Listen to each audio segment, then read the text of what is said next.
প্রিয়ন কেমন আছেন? আশা করি সবাই ভালো আছেন। দেখতে পাচ্ছেন বাদাম গাছ।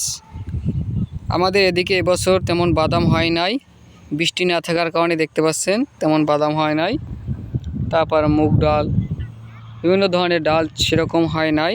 আপনাদের এলাকায় কীরকম হয়েছে কমেন্টে জানিয়ে দেবেন। তারপর হয়েছে মরিচ গাছ, দেখতে পাচ্ছেন তেমন মরিচ গাছ হয় নাই, মরিচও হয় নাই গাছে, গাছ নষ্ট হয়ে গেছে, বিভিন্ন পোকায় ধরেছে বৃষ্টি না হওয়ার কারণে। এবছর অনেক ফসলই হয় নাই, তেমন সামান্য কিছু হয়েছে দেখতে পাচ্ছেন। তারপরে দেখতে পাচ্ছেন মিষ্টি আলু গাছ, তাও সেরকম হয় নাই, দেখতে পাচ্ছেন সামান্য কিছু হয়েছে মিষ্টি আলু গাছ।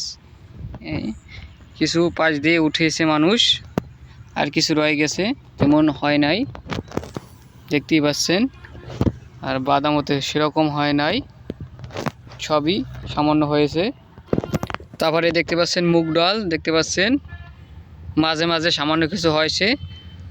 আর যা হয়েছে এই কিছুদিন আগে বৃষ্টি হয়েছে, বৃষ্টির কারণে অনেক ঝরে গেছে, পানি উঠে গেছে দেখতে পাচ্ছেন। এখন ভালোভাবে হাওয়া ধরছে, এখন যদি বৃষ্টি না হয় তাহলে এগুলো ভালোভাবে থাকবে, আর বৃষ্টি হলে এগুলো ফেটে যাবে। তারপর দেখতে পাচ্ছেন কিছু জমিতে ধানের বীজ বপন করেছে, আগাম ধান, এগুলো হবে কিছুদিনের মধ্যেই, আরও বড় হয়ে যাবে।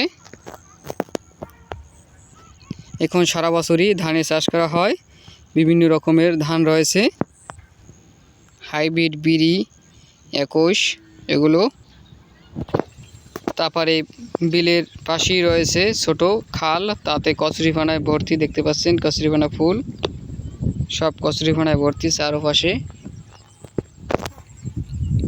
ভিডিওটি ভালো লাগলে অবশ্যই লাইক কমেন্ট করে পাশে থাকবেন। ধন্যবাদ সবাইকে।